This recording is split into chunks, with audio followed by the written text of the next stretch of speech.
एक समय की बात है, लक्ष्मीपुर के जंगल में बहुत से पशु पक्षी रहा करते थे।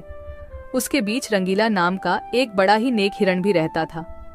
वह बहुत ही मेहनती, मिलनसार और परोपकारी था। वह अपने मन, कर्म और वचन से सबका ख्याल रखता था।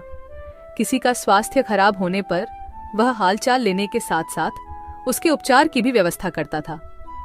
वह जहां रहता था वहां अपने मेहनत से चारों तरफ हरियाली रहता था।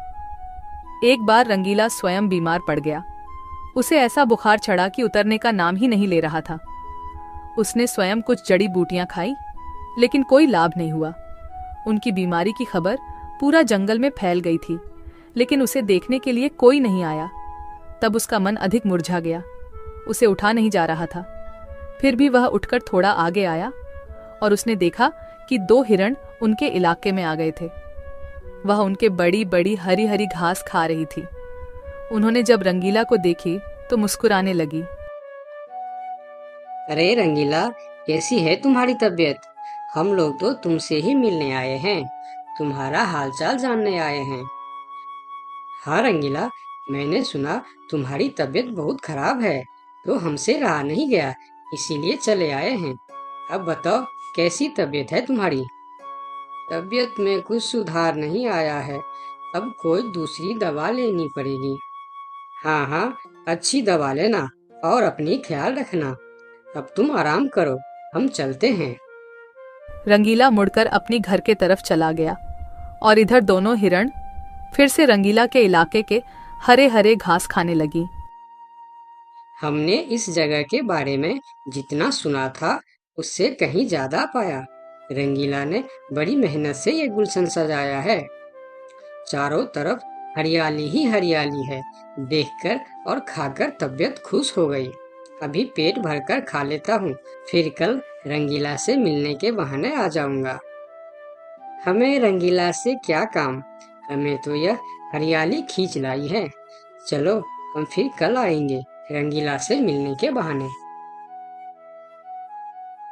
जब दोनों हिरण का पेट भर गया तब वह वहां से चले गए और अपने इलाके में जाकर वह रंगीला के इलाके के हरे हरे घास के बारे में तारीफ करने लगे। अरे भाई, यहाँ सूखे घास खाकर पड़े हो, वहाँ जाओ रंगीला के दरबार में, रंगीला का हालचाल पूछो और पेट भर के हरे हरे घास खाओ। बहुत अच्छा है रंगीला, उसके बीमार होने पर भी हमें हरे हरे घास खाने के लिए मिल रहे हैं। रंगीला बहुत अच्छा है, बड़ा ही नेक हिरन है, उसके बीमार होने पर भी हमें हरे हरे घास खाने के लिए मिल रहा है। इससे अच्छी बात और क्या हो सकती है। वहां बहुत सारे हिरण की टोली बन गई। वह सब रंगीला के पास पहुंच गए और रंगीला का हालचाल पूछने लगे। पहले तो रंगीला को इस बात की बहुत खुशी हुई कि कितने सारे लोग इनके हालचाल पूछने आ गए, लेकिन उसके बाद का नज़ारा देखकर रंगीला का सर चकरा गया। सारे हिरण उनके इलाके के घास खाने में जुट गए थे। कुछ हिरण तो फल भी खा रहे थे। उनके पास सर उठाकर इधर उधर देखने की भी फुर्सत नहीं थी। रंगीला बेचारा मन ही मन सोचने लगा कि यह लोग मेरे पास 2 घड़ी भी नहीं रुके और घास खाने में जुट गए। अगर यही हाल रहा तो मेरे इलाके के सभी घास खत्म हो जाएंगे, मेरे खाने के लिए भी कुछ नहीं बचेगा। लेकिन उसके थोड़ा देर बाद ही उनका मित्र भालू वहां आ गया।